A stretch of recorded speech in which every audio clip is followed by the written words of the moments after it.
Em podcast com Karina Bach, Helena Tanuri expõe suas dificuldades com sua filha Clara Tanuri, que se afastou do Evangelho, e revela algo muito forte sobre o que realmente tem passado com tudo isso que está acontecendo com sua filha. Quando Deus foi me libertando, Karina, eu já era mãe, mas eu não tinha alegria, entendeu? E Deus até isso.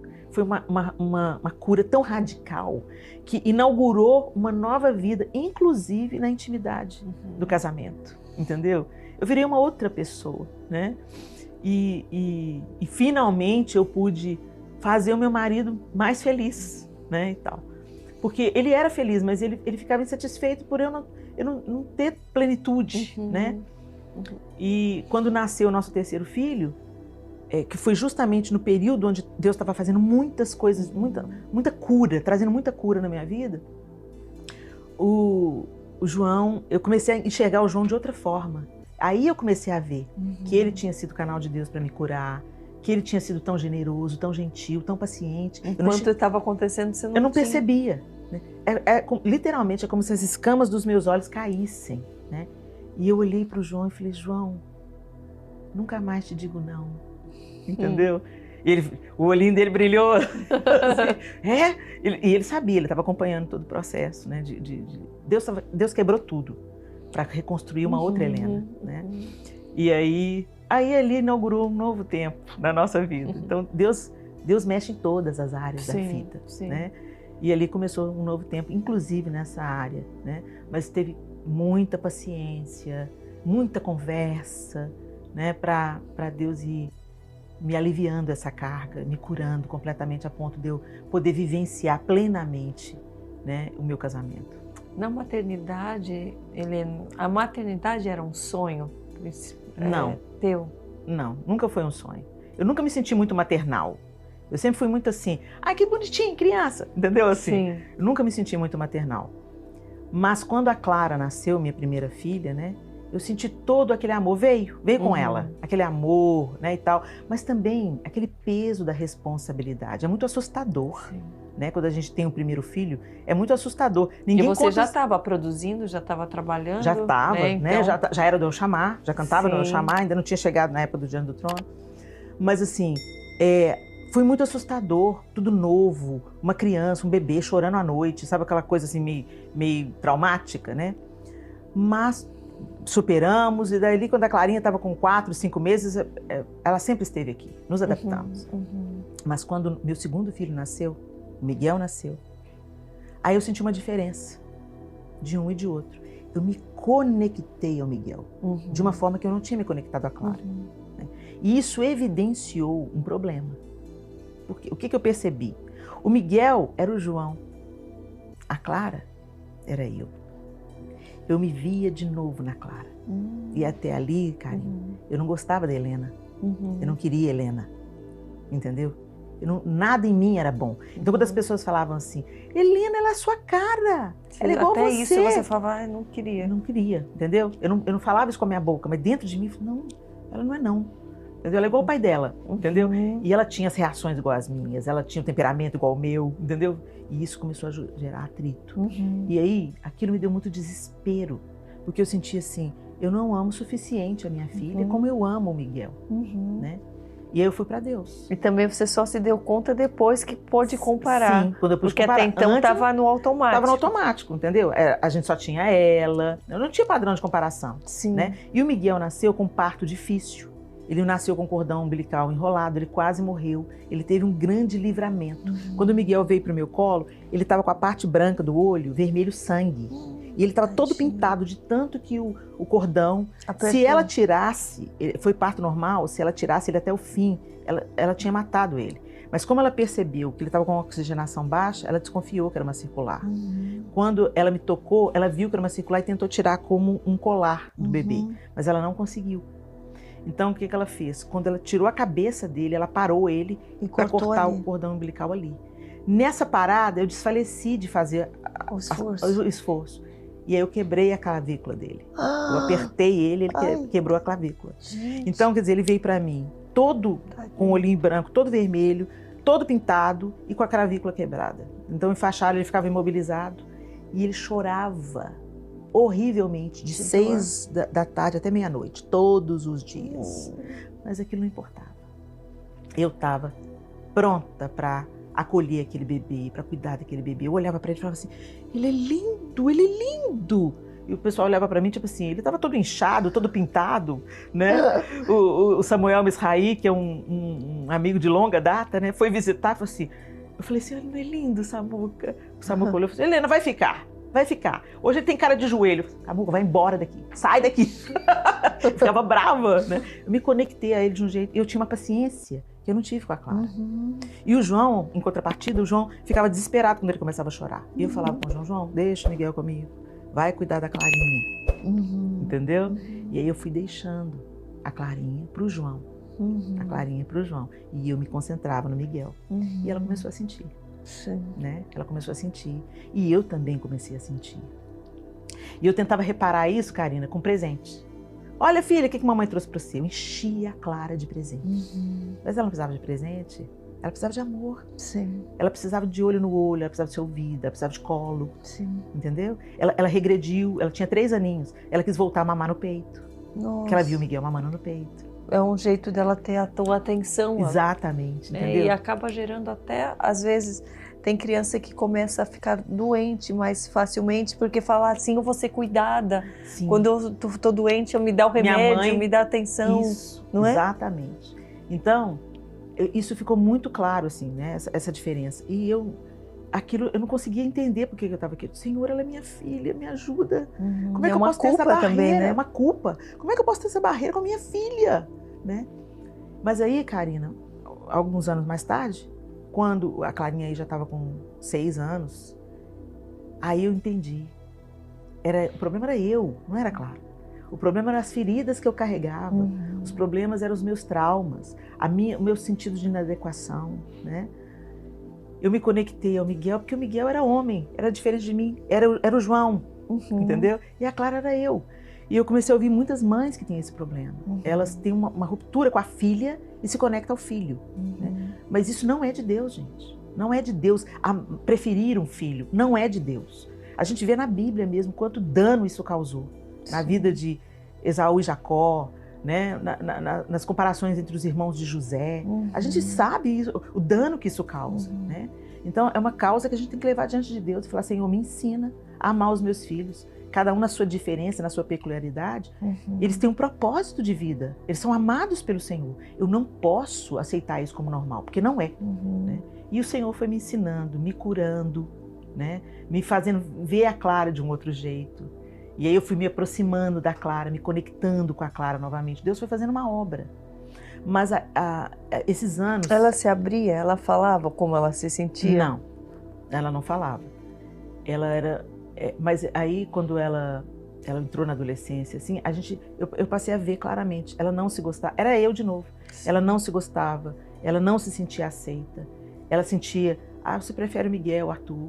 Entendeu? Quando nasceu a Sofia, que foi a 4ª filha, né? Aí agora tem outra menina, não sou só eu de menina. Sabe como? E a Sofia nasceu com os olhos azuis, né? Então, assim, era a Helena de novo, Karina. Entendeu? E eu me esforcei tanto para aplacar o dano. Mas a gente tem que entender que tem uma obra que nós não fazemos. Quem cura o espírito do homem, quem salva, quem resgata, quem convence, é o Espírito Santo. Né? O nosso papel é amar, é declarar esse amor, é afirmar esse amor, é dizer a verdade, gentilmente, é confrontar quando for preciso, mas convencer, essa é uma obra do Espírito. Né? E eu peço a Deus que ela seja cada dia mais curada pela obra do Espírito no coração dela, sabe? Eu sei que ela carrega muitas coisas que as minhas dores plantaram nela. E é tão interessante, a gente tem que estar atento a isso, porque a gente acaba reproduzindo nos nossos filhos aquilo que mais nos feriu, né? A gente acaba repetindo. O diabo, ele faz uma teia através das nossas emoções feridas, né? Então, por isso que a gente tem que buscar a cura das memórias, a cura da nossa alma, das nossas emoções, né? todos os dias, para a gente não causar dano na vida dos outros, como sofremos danos. Né? Você consegue hoje em dia ser liberta da culpa? Consigo.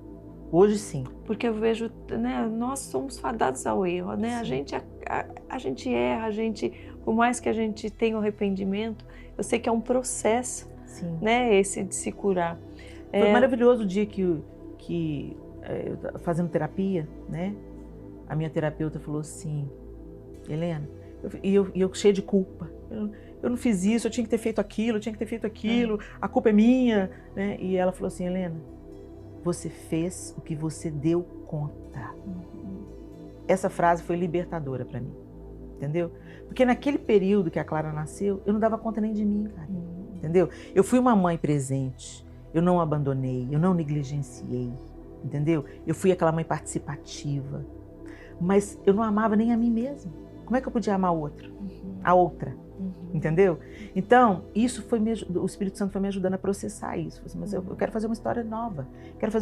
Então deixa eu te curar. Sim. Deixa eu te curar para eu escrever uma outra história. Sim. Né? Sim. E assim ele fez. Né? Hoje eu e a Clara somos mulheres muito diferentes, mas eu a amo profundamente. Profundamente. Gosto de tudo que ela faz? Não. Como eu também não gosto de tudo que o Miguel faz. Você não gosta nem de tudo que a gente faz, né? Nem de tudo que o Miguel faz, nem de tudo que o Arthur faz, nem de tudo que a Sofia faz, nem de tudo que o João faz, nem de tudo que eu faço. Né? Então a gente entende que é possível amar como fomos amados. Porque Jesus não me amou quando eu fazia tudo que ele queria. Né? E foi esse padrão de amor que ele falou. Como eu vos amei, que vos ameis uns aos outros. Sim. E ele não me amou quando eu estava morta, ignorante das minhas transgressões.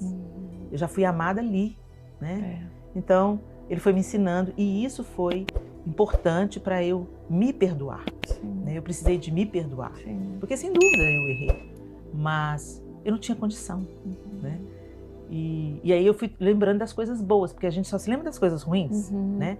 Eu fui me lembrando das coisas boas que eu fiz como mãe. E a própria Clara me ajudou nesse processo, né? Quantas vezes ela falou comigo, mãe, você foi uma ótima mãe, para com isso, né? Aí eles traziam a minha memória, os filhos. Mãe, você fez isso. Mãe, você lembra quando você fez aquilo? Deus foi trazendo boas memórias para me curar, né? Parece que o diabo ele coloca um véu para a gente não se lembrar de coisas boas. A gente só se lembra de coisas ruins. Isso não leva a gente para um caminho de cura. Só lembra os pecados com uma memória boa. Boa, com detalhes. Você vê como inverte? Sim. Como se fosse o suprassumo da... O suprassumo. Fica aquela acusação mesmo de Satanás. Né? E o perdão de Deus nos libera para também nos perdoarmos e seguirmos um outro caminho. Não um caminho de ficar se culpando, se lamentando, porque isso não vai levar a gente para a cura. Sim. Né? Nesses momentos assim de mais desafiadores ou de julgamentos externos ou quando você mesmo estava se julgando assim, você se recolhe? Como que você passa por esses períodos? Como você consegue ainda produzir? Você consegue ainda ter, né, fisicamente, mentalmente, ter disposição para fazer algo? Como que você faz? Nos momentos de crise, né, nos momentos agudos, o meu refúgio é o Senhor. E aí eu preciso me recolher, entendeu? Eu preciso me recolher. Eu preciso de estar mais calada, falar menos, né? Preciso de trazer a memória que me dá esperança, afirmar, né, dentro do meu coração, para mim mesma, né? O que o Senhor pensa a meu respeito. Né? Às vezes ter que declarar com a voz alta, Satanás, eu não vou pegar esse fardo de novo, porque ele já foi levado pelo Senhor. Sim. Eu não vou pegar de volta a minha maca, eu agora ando, né? Mas claro, a exaustão chega, né? Às vezes, até a vida mesmo que a gente leva, ministrando as pessoas, ouvindo pessoas, né? As pessoas às vezes também são muito cruéis, né? Elas se deixam usar por Satanás para nos acusar, né? Então você tem que ir ali buscar o seu centro de novo em Deus, falar, Senhor, é isso que é para fazer? É aqui que é para permanecer? Se for para eu me retirar, eu me retiro? O que o Senhor quer, né? O Senhor falou comigo, eu quero que você me ame, independente das circunstâncias, né? Não me ame só quando tudo estiver do jeito que você gosta. Me ame no meio da tribulação, me ame no meio da tempestade, né? Continue me seguindo no dia difícil, no dia mau, continue comigo, porque só assim que você vai continuar, vai atravessar, né? Eu me lamentar, me lamuriar, me vitimizar e resistir a fazer aquilo que Deus quer, não vai me levar para um bom caminho, né? Então, eu falei assim, ok, Senhor, se for preciso, eu diminuo o ritmo, mas eu vou, né? Eu não vou ficar à beira do caminho, eu vou. Né? Porque o Senhor é digno de ser amado, Karina. Sim. De ser adorado, de ser servido, independente da vida que a gente leva, porque Deus não me deve nada. Sim. Tudo que Ele tinha que me dar, Ele me deu, muito mais do que eu merecia. Sim. O que eu não merecia, Ele me deu. Sim. Né?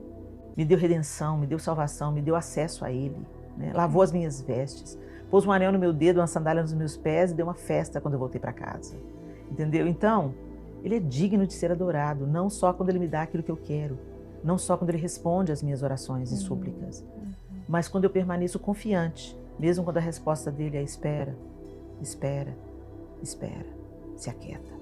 Aquietai-vos e sabei que eu sou Deus. E é isso que tem me mantido até aqui. Sim, sim. Quais os maiores enganos de Satanás para esse tempo, no teu ver?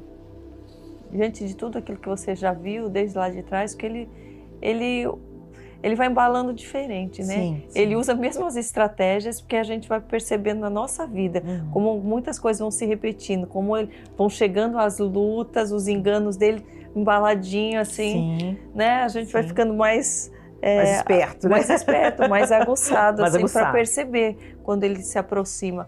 Mas quanto mais você está do mundo, menos a gente percebe, né? Hoje em dia, como você percebe que ele tem embalado, né, as ofertas dele?